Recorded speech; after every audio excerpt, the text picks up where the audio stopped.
All right. Hey, what's going on? My name's Chris Hawkes, and this is Your Best Life Defined. How you doing today? Better than yesterday, I hope. Keep saying that because I'm hoping that someday someone will say, you know what, I am doing better than yesterday. I did learn something. Thanks, Chris.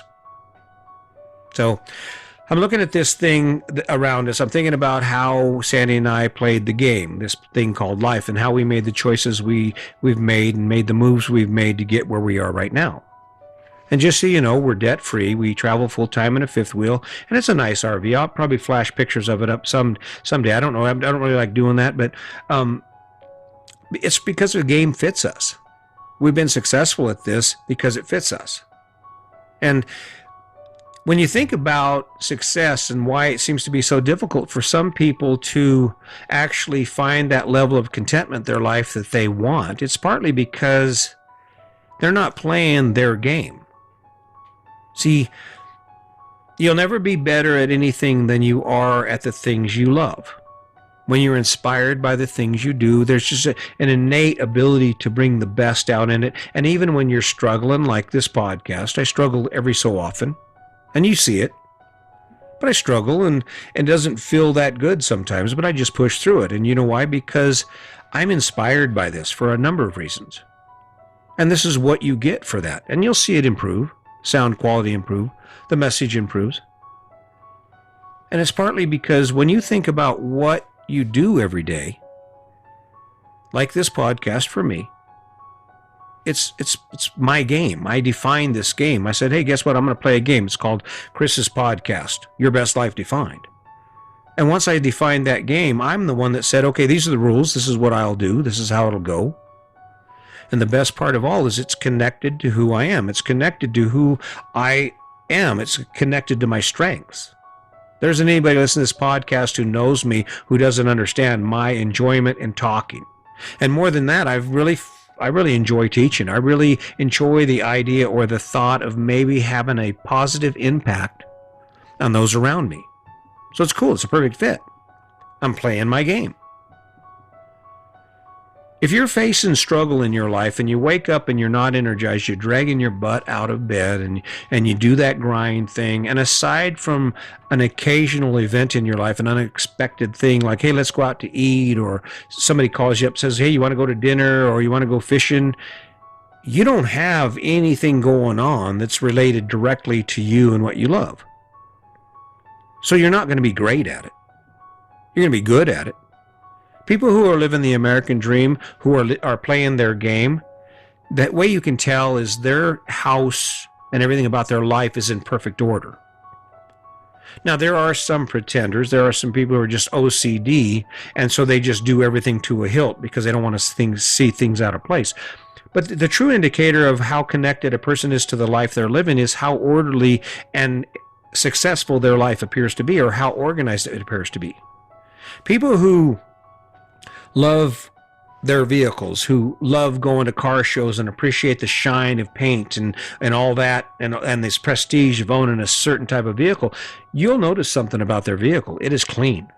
It is pimped out. There aren't any swirl marks in the black paint on someone who owns a vehicle they love that inspires them. It's their thing, right? The same is true for your house. That dude who loves his life, who's embracing his life, who's playing his game when it comes to owning the house and the stuff he owns, there's a reason he owns everything he owns in that house. There's a reason he has the lawnmower he does and the hedge trimmer he does and the edger he does, and because he has put some thought into how to master his game. And on the other side of that, I walk around town on my way to the park, and I look around and I see homes where the leaves are piled up against the steps. And there's one picture, there was a junky old lawnmower covered up with leaves. And I'd imagine when the lawnmower first showed up in the life of these people, it was like all excited because it had a place to live, right? The lawnmower, it was an animated object to be like, yeah, I got me a house. And then it's sitting there in the dirt rusting. And the reason that happens is because those people aren't playing their game. They got invited into a game called life that's been represented by this American dream where the rules are set by those around you or them, and they're just going along with it. Oh, happiness. You'll be amazing if you have a house. You'll be amazing if you go in debt. Your life will be amazing. You'll be popular and successful. And granted, that works for some people. But it certainly doesn't work for everyone. It didn't work for me. Now, was I efficient? Yes, I was. I've always been a hard worker. So even though I wasn't playing my game to its fullest extent when I had the sticks and bricks house, I did have the ability to push past the pain. I did know that I had developed the ability to face those struggles no matter how I felt about them, and get the lawn mowed and fix the fence and make sure that everything's working properly. And I kept things in order for the most part. But it certainly wasn't my game, and it certainly wasn't on the level that I'm at now. I don't mind at all working on this fifth wheel, because it's part of my game. I'm playing my game. My game involves me being able to travel around the country and do the things I want to do and see things I've never seen before. And how does that happen? Well, it happens by focusing on who you are, what you want, define the rules for how you get there, and play your ass off to make sure it happens. It's the same reason people climb mountains. Some people I've talked to, I'd never climb a 14er. Other people, they just cannot wait to endure the struggle of a 4 or 5 hour hike starting at 4 in the morning to get to the top of a 14er before the lightning starts, before the storms start. Because 14ers in the summer, especially in Colorado, they form their own weather systems around the mountain, right? So you can be clear skies down below when you start out, and usually about 1 o'clock on most 14ers, midsummer, late summer, you're going to have some storms up there which include lightning, right? The reason these people can hammer that climb out, hump it with their pack, risk altitude sickness, risk getting electrocuted, is because they're playing their game. They're good at it. They're focused on it. They want to be better at it. It adds fuel to their tank, energizes them. Whose game are you playing? Whose game have you been playing? If you're like most people, chances are you're playing somebody else's game. You're playing a game that was given to you, that you inherited from your parents. All the ideas about what success is, the need to own a house, the need to have a car. The biggest one is the approval for you going in debt. Even though debt is the reason that your dad and your mom got up every morning when they did, and they left the house and they came home tired and beat, and they didn't have time for any of the things you wanted to do, or most of the things you wanted to do, because it's just hard work playing someone else's game, especially when you suck at it. I was okay at the game of life according to the American dream. Well, I wasn't great at it. I was great at karate. That was my game. I was great. I'm really good at coming up with ideas and following through on things that I'd want to try and learn or master. Really good at that. I've done all kinds of crap. But I'm not good at this conventional idea of doing the same thing day in and day out, not because I want to, but because I have to, with no reward at the end of the game. What's the reward? You're 35 years old. You've got $300,000 in debt. You have 30 years to work. And at the end of the game, what do you get? I'm telling you right now, I'm talking to my kids, and they're educated, they work good jobs, and my kids are saying, if I don't put money away for my retirement, I will not have a retirement. Maybe that's a good cue that you're not playing the right game.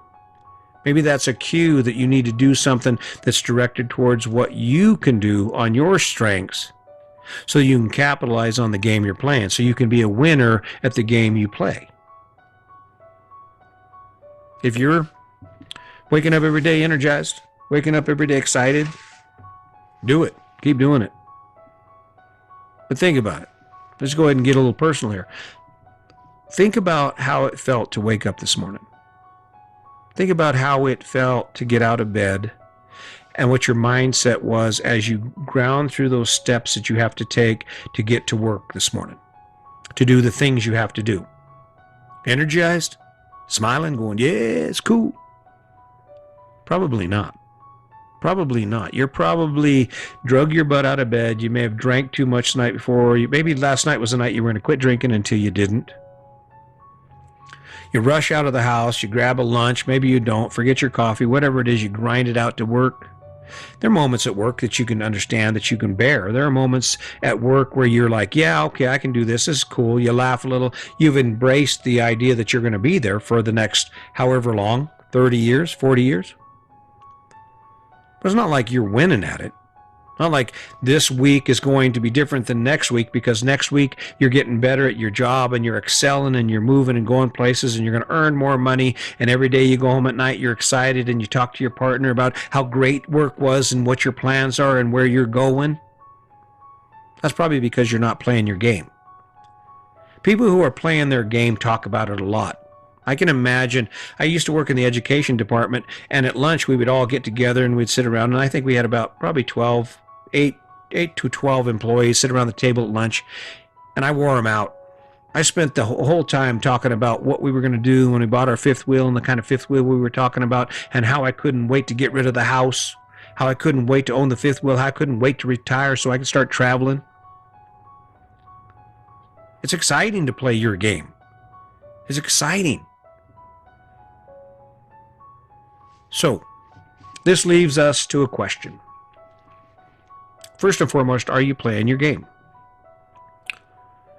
And what I mean by that is, do you wake up every day with a portion of your strategy, a portion of your day committed to something that inspires you based on a goal, or based simply on the fact that you enjoy the hell out of it?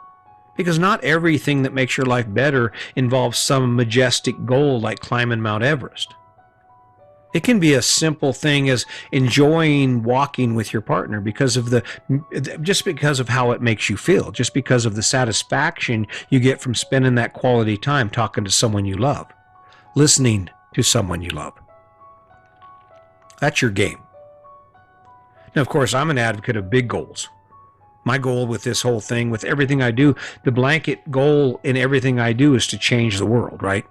Change your thinking about this American dream. Change your thinking so you don't get scared about the idea of stepping away from the debt, stepping away from all the crap you own. You get inspired by it, because by doing so you get to have access. It gives you access to more of the things you love to do. It gives you access to the game you want to play. And that's how winners are created. That's how winners are created. I always bring it back to Oprah Winfrey. She's one of my idols. Brene Brown is another one. Will Smith is another one. The list goes on. But the reason I bring it back to those people is because their success isn't by luck. It's early on, while everyone else was making choices that were given to them, these people were making choices that they wanted based on the game they wanted to play. You think Oprah Winfrey always feels like a winner? No, certainly not. Does she let that stop her from being a winner? No, she doesn't, because her life is defined by the rules that she's set for it. Her life is defined by the game she's decided to play. The game of success. The game of influence. It's a simple one. You don't wear someone else's shoes. You don't wear shoes that don't fit. There's a reason for that. They don't fit. Instead of playing someone else's game for the rest of your life and waking up just like people all around you, old, tired, with nothing to be inspired about and no amazing stories to look back on, maybe today will be the day that you stop for just a second and you say, okay, I'm going to commit some time to figuring out what my game is. I'm going to commit some time to figuring out what I need to do to live my best life. It'll happen, I guarantee it. This isn't bullcrap. This isn't me just blowing smoke, and I'm not asking you for anything. I'm trying to give you something. I'm trying to give you the opportunity to capture the things you want to experience in your life before you run out of time. And the best way to do that is to make sure that you're playing your own game. Make sure that the things you're doing are because of who you are and the things that inspire you. Make sure that the things you are doing are driven by dreams that you hold to and you work towards every day. Does this mean it's going to be easy? No, it's never easy. But the rewards are crazy good. I'm telling you, it's nuts. I can't believe I'm here. And I don't even know what the next year is going to bring. But I know it isn't going to be bad. I know it's going to be way better than this. And all I'm doing is showing up every day, trying to give you a little bit of it. I hope I've done that. I hope I've inspired you to say, you know what, let's look at the good in this. It's not what we can't do, it's what we can do. So keep that in mind. And as always, just remember, today's your day. Make it a good one.